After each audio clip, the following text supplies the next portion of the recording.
So Glossopoly came out of I needed to find a few kind of gimmicky ideas to get members of the public to talk about their community. And so the Monopoly was, everybody knows Monopoly, and I thought it'd be a great one with the kids. So we got the school children at our community college in Glossop to write about their community and draw pictures, and we thought it'd be fun to make a Glossopoly board.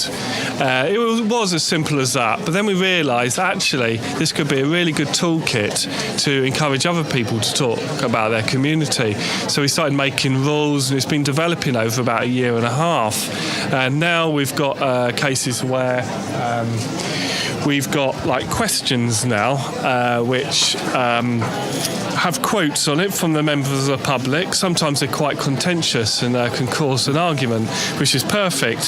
So we have a question related to that, and that will provoke another response, so we can make another card, and they go on and on and on until we've got lots and lots of quotes. And over here is another way we've decided to get some images. We get people to pick a question out of a hat like this. They read out the question and answer the question on here, and this will produce a picture of a mill in Glossop. The mill is a perfect picture because it's one part of the project is hidden assets. The mill is closed down. It could be useful for a community base, like an upstairs room in a library or other places in Glossop. So it's just to get people to think about what could be useful in their community. And so how is this actually delivered in the community? Is this done in schools, or is this what members of the community are being involved here? Well, we contact all different ranges. One of the most exciting things, I think, is a market stall.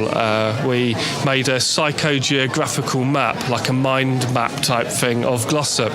Started with just a simple cross here. This is the crossroads in Glossop, and we basically say, get them to pick out a hat. It might say something like, what boundaries are important in your community? Well, they may live in Gamesley over here. They might want to draw a road. They might say, well, the boundary in our community is we live in an overspill estate from Manchester and we are not accepted in Glossop even 40, 50 years later. So that could be a boundary. And they might write about their community. It's just a lot of improvised conversation, really. All this is just starting points to get people to talk about their community. We can chat and we jot it all down. They might write it down on the map, if you can see here. Is something produced later, and it's a map of Glossop with just words and voices. People look at that map later and say, that's not where I live, it's not like that, and it creates more discussion. So it's all about, I think the word is iteration, isn't it?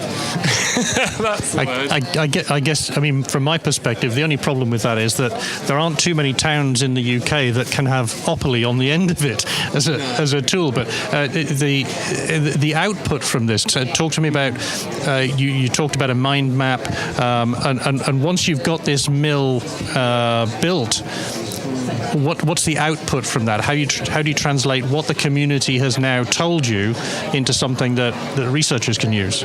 Well, I mean, it's all built up into a massive research. I mean, it could be used. We're thinking again the councillors to play a game of Glossopoly with local members of the public. So it could be useful for them to understand people's opinions, and but also this could be used just to encourage other towns to follow similar methods or other organisations to use research. It doesn't have to be about human geography. It could be about drugs or antisocial behaviour or any other subject. It's a good tool, and like you say, not every town could have such a catchy Glossopoly, but it could be just like Monopoly at Hebden Bridge or Basildon or something. They can think of their own. I must admit, as you were going through that and talking about it, my mind is going, sounds like Mornington Crescent as well. Yes, there you go. Or you could use a different Cluedo or something. It's we did. I didn't think about the depth of Monopoly as a toolkit when I came up with the idea. It was just a gimmicky kind of image.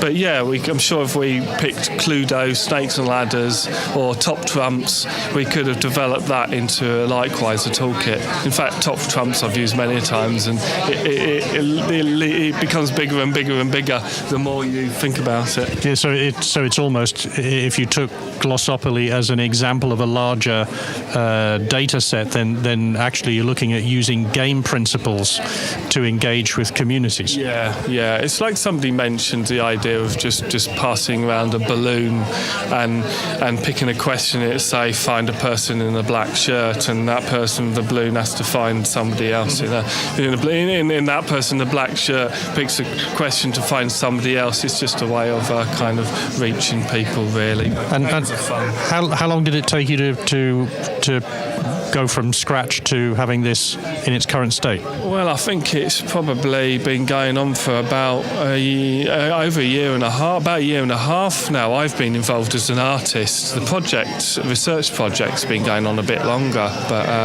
and I think it's going to go on for at least another half a year and maybe forever. There's hope there. That's great. Thank you very much. Did you draw this behind you? This drawing here, that's one of my jobs, is to document what goes on. It captures a kind of what is happening now, at the moment scene, and it's just something a bit different from filming and photography, and it's immediate and it's fun as well. Yeah. Picture paints 1,000 words. Yeah. Absolutely. Thank you very much for your time, and we wish you all success with your project. Yes, thank you very much. Cheers. That's the end of this interview.